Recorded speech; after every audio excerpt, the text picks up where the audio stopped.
You're listening to the CyberWire Network, powered by N2K.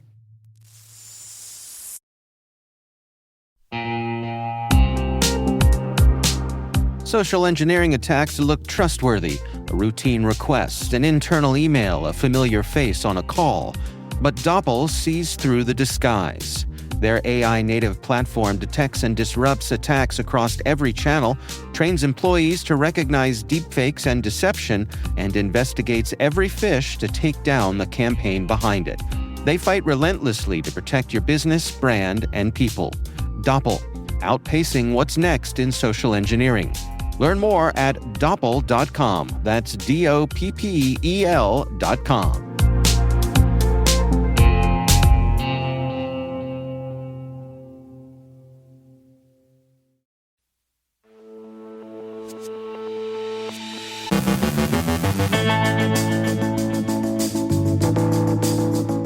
Medusa's reach grows. Klopp expands its victim list. The DOJ charges 17 alleged Iranian hackers. CISA sounds the alarm on 4 exploited vulnerabilities.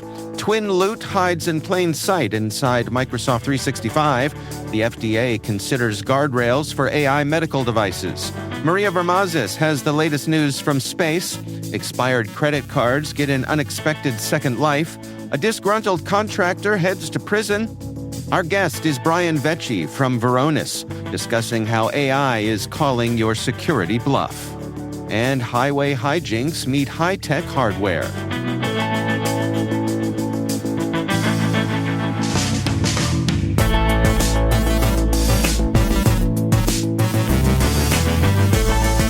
It's Wednesday, August 19th, 2026. I'm Dave Bittner, and this is your CyberWire Intel Briefing.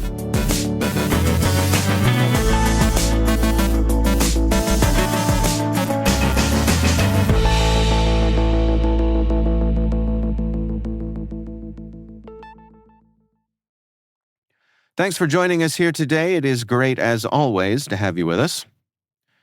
The Cybersecurity Infrastructure Security Agency, alongside the FBI and the Department of Health and Human Services, has warned that the Medusa ransomware gang has compromised more than 500 U.S. critical infrastructure organizations since June 2021. The updated advisory marks a significant increase from the more than 300 victims reported in 2025, and highlights sectors including healthcare, defense, manufacturing, government, information technology, and financial services. Officials urge organizations to prioritize patching vulnerabilities, segment networks to limit lateral movement, and restrict remote access from untrusted sources. Active since 2021, Medusa evolved from a closed ransomware operation into a ransomware-as-a-service model that recruits affiliates through cybercriminal forums. CISA also notes that Medusa is often confused with other malware families, including Medusa Locker, despite being a separate ransomware operation. The U.S. Department of Justice has charged 17 Iranian nationals for their alleged roles in a long-running hacking campaign tied to the Islamic Revolutionary Guard Corps. Prosecutors say the operation, conducted through the Mabna Institute, targeted U.S. government agencies, universities, companies, and United Nations organizations beginning around 2013.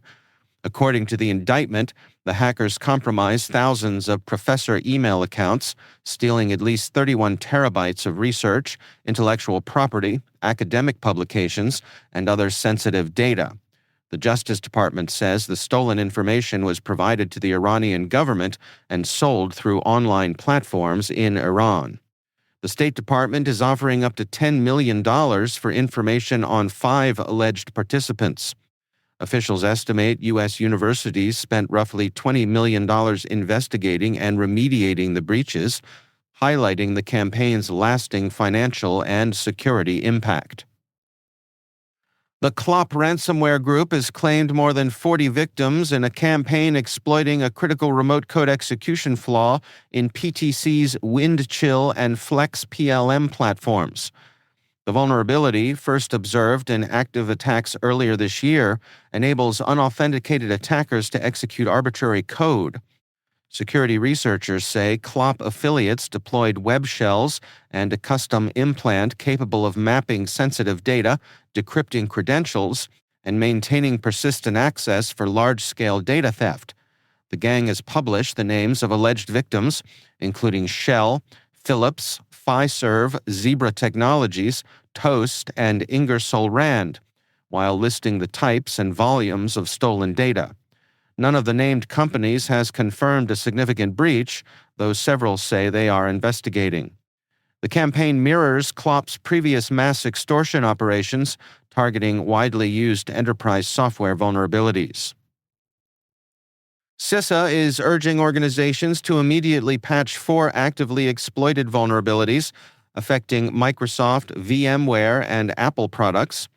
The flaws include critical remote code execution and authentication bypass issues in Windows Internet Key Exchange, Microsoft SharePoint, VMware vCenter, and macOS screen sharing. Researchers have linked the Microsoft and VMware vulnerabilities to real-world attacks, while the Apple flaw has been used to gain unauthorized access and deploy cryptocurrency mining malware. All 4 vulnerabilities have been added to CISA's Known Exploited Vulnerabilities catalog, with federal agencies directed to apply patches by August 21st. Researchers at Ontanu have uncovered TWINLOOT, a Python-based malware implant that conceals its command and control traffic within legitimate Microsoft 365 services. First observed in July of this year, the malware uses SharePoint Online to exchange commands and stolen data, Microsoft Teams infrastructure for covert remote access, and the victim's Edge browser to communicate with Microsoft Graph, making malicious activity appear legitimate. The campaign begins with a fake IT support call over Teams, convincing victims to run a malicious PowerShell command. TWINLOOT also displays a counterfeit Windows lock screen to harvest passwords and includes a persistence technique that requires no administrator privileges. Ontanu found no confirmed link to a known threat group, but advises organizations to closely monitor unusual activity involving Microsoft Graph, SharePoint, Teams, browser automation, and OAuth applications. Maria Varmazis is host of the T-Space Cyber podcast, and every Wednesday she joins us here with the latest news from the wild blue yonder.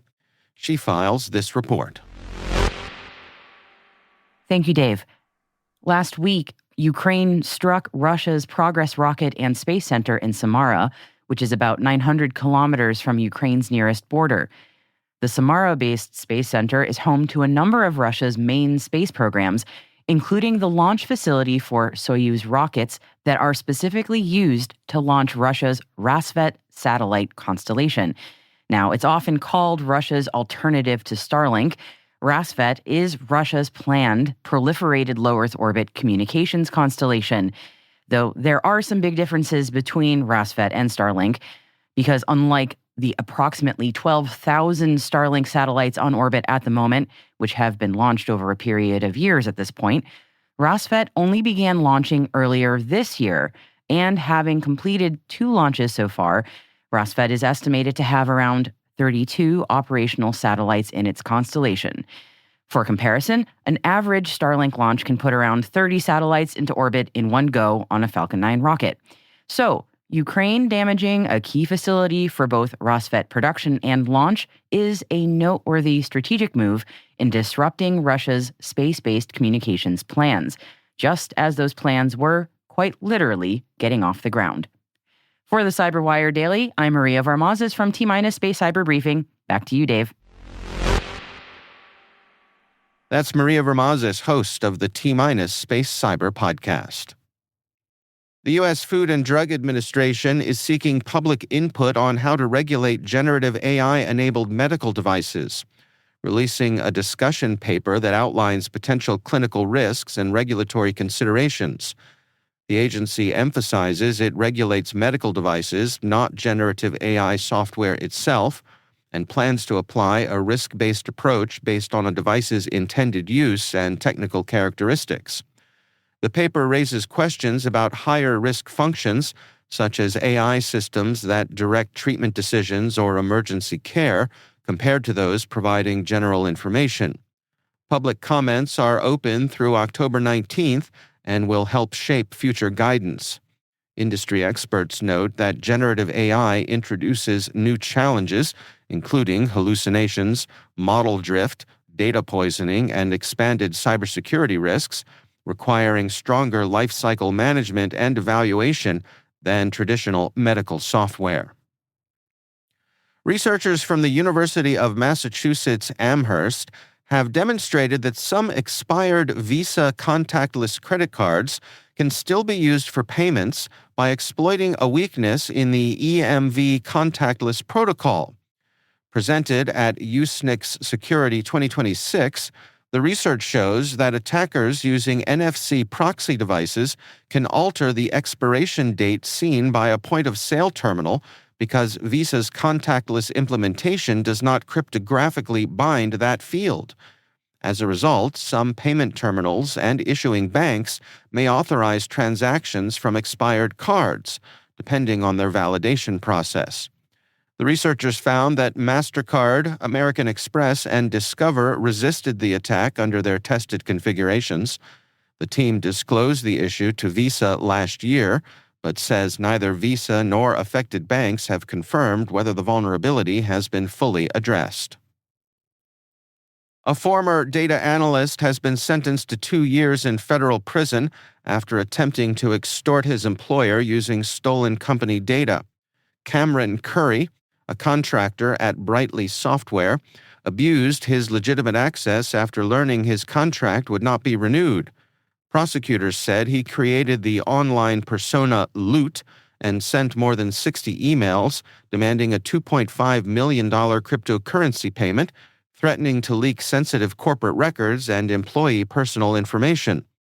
Investigators traced the campaign through email metadata and cryptocurrency accounts linked to Curry's family, leading to his arrest and conviction on 6 extortion-related charges.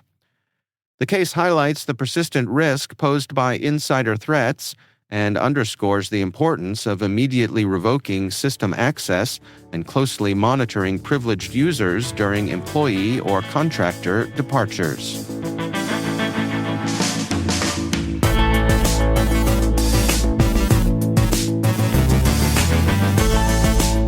Coming up after the break, my conversation with Brian Vecci, Field CTO at Varonis. We're discussing how AI may be calling your security bluff, and highway hijinks meet high-tech hardware.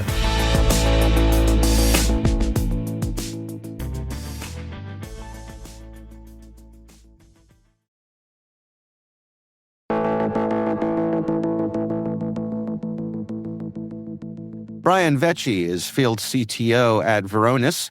He and I recently got together at Black Hat USA to discuss how AI is calling your security bluff. Well, welcome back to another one of our conversations here at Black Hat USA 2026. I am joined now by Brian Vecci, who is Field CTO at Varonis. Brian, good to see you again. Good to see you too. Well, it's been a busy Black Hat. It's been a couple days now as we're recording this. Mm-hmm. What's your overall sense as you're walking around the show floor and having the meetings that you're having? So yeah, I've been back-to-back with customer meetings for the most part. Okay. It's really interesting. I can give you all the platitudes about, of course, everybody wants to talk about security for AI and AI for security, but I think what's actually really interesting is versus 3 years ago, everybody was talking about AI as the greatest information retrieval tool in the history of mankind, which it was, which caused all sorts of data privacy and data security issues that you and I have talked about before. Yeah. What's interesting now is we're kind of in the agentic future, right? And everybody has been saying we're in the first inning, second inning, whatever part of the baseball metaphor you want to use. I really think we're in like the second or third inning of this AI revolution, and everybody's really worried about agents now, which are autonomous and non-deterministic and connect multiple systems and leverage multiple types of identities and can make changes. It's not just about getting information or creating things. It's about making changes, which makes them incredibly powerful and incredibly dangerous. Yeah. Which is incredibly interesting from a security standpoint. It's interesting because I just earlier today I had a conversation with someone about this very thing, and my take was that maybe a year or two ago people were kind of looking around at each other and going, "Are we really going to do this?" Right? And now we're past that. It's in the rearview mirror. It's like, okay, we're doing this, but I still sense a certain bit of wariness on people's minds as they, okay, we're doing this, but we're all in this together, right? I've got a stat that'll validate your read on the wariness. Okay. So in order for an agent, a single agent, to be useful, it's got to be connected to data, right? Says the guy that comes from a data security vendor, but let's bear with me, right? Because if your agents aren't connected to your enterprise data, they are not valuable. They can't do anything useful. They can't leverage the context that your enterprise has, which makes them valuable, right? Only 3% of enterprise data are currently connected to AI systems. So when you say, rightfully so, that you're looking around and everybody's like, are we really going to do this? Yeah, but the but is borne out by AI systems are only connected to 3% of enterprise data. That is not going to be the case a year from now, 5 years from now, 10 years from now. 10 years from now, we're going to be talking about enterprises who were able to safely deploy and leverage AI systems, the ones that are going to get up on stage at a keynote and say, we deployed 100,000 agents. They were a massive force multiplier for our workforce. They allowed us to unlock enterprise value in ways unseen since the invention of the assembly line. There are going to be lots of other businesses that weren't able to keep up. But the ones that are going to do that are going to be telling those stories, are the ones that are going to be able to safely connect AI systems. And by systems, I mean models and agents and information retrieval tools and embedded AI, everything that goes into kind of a modern AI workforce to their enterprise data stores. It's currently at 3%. It's going to dramatically increase, and it's going to be done safely for some, and it's going to be a disaster for others. I want to explore that number, though. I mean, doesn't it matter which 3%? Sure, except, it does, but at the same time, the whole idea of an agent is this is an autonomous system that can work at machine speed, that can be a force multiplier for our employees, which means they have to connect to the same systems and data that your employees use, or else they will not be valuable. There's two sides to this. It's how do you do that safely and make sure that, because agents are going to, because they're non-deterministic and they're going to single-mindedly, and I try not to be anthropomorphic, but that is kind of... It's how it feels. It's how it feels. Yeah. Single-mindedly try to accomplish goal. Right. And they're going to do it in ways that are going to be unexpected. But the only way they're going to be truly valuable is if they can act in the same kinds of ways that employees can. And the more barriers you put in place, the more guardrails you put in place for an agent, or the less information that an agent can access, the less valuable it's going to be. I would argue if you're going to have an agent, why wouldn't you connect it to your entire enterprise data? The reason is privacy and security. Right, because you don't want your agent to go rogue. You don't want it to cause a data breach.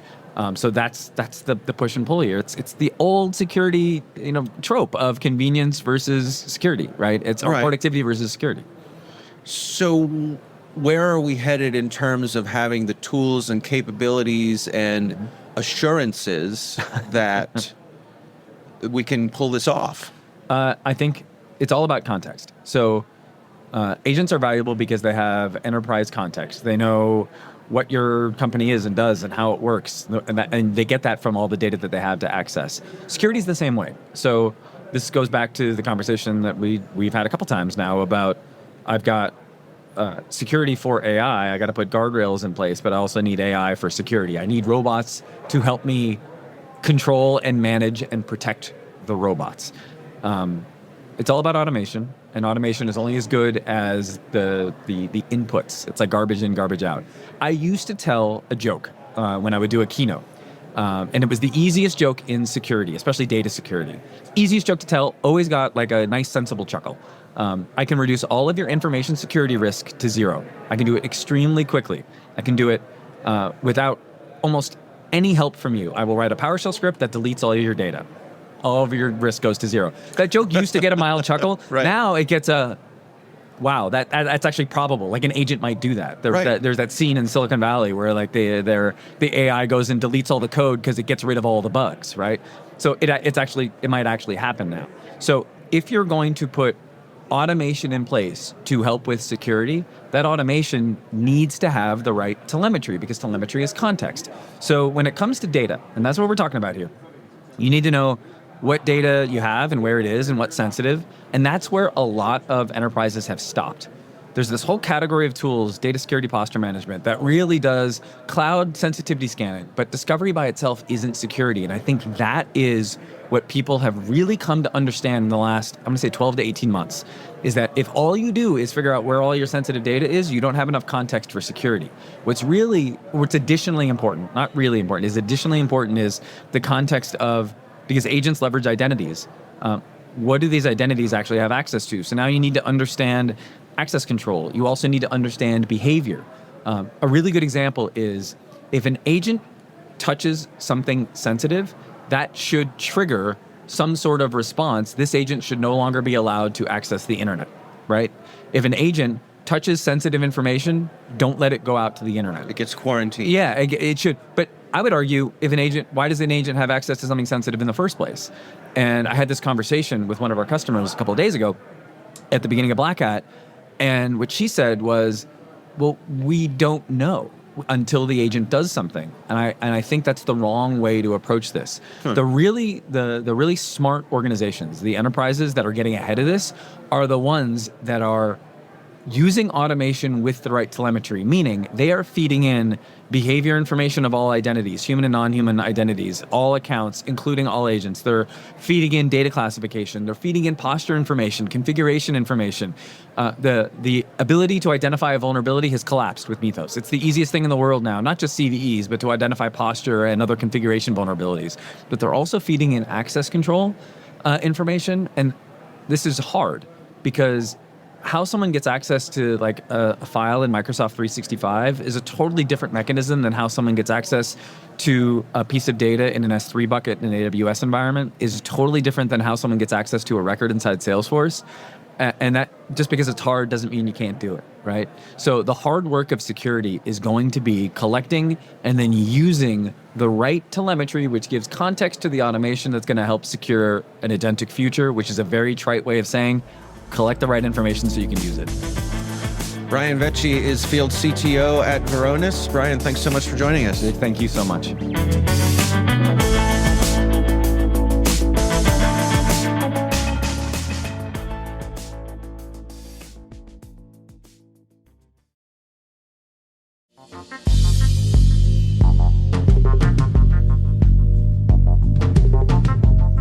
And finally, our legitimate businessman's desk reports cargo thieves appear to have read the memo on AI's booming value and skipped straight to the action scenes. According to a story in Wired, investigators say 2 recent shipments of expensive AI data center equipment vanished after escort vehicles were deliberately disabled, one by a rear-end collision and another by a pit-style maneuver, leaving millions of dollars in hardware missing.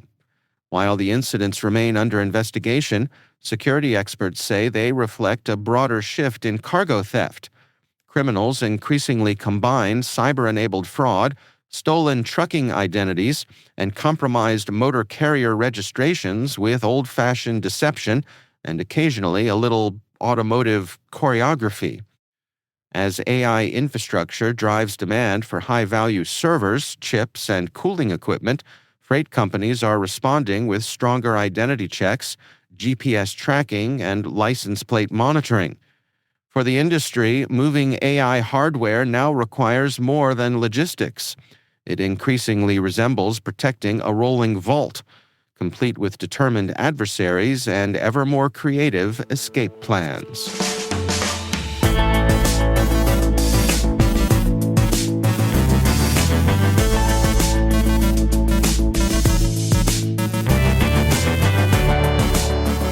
And that's the CyberWire.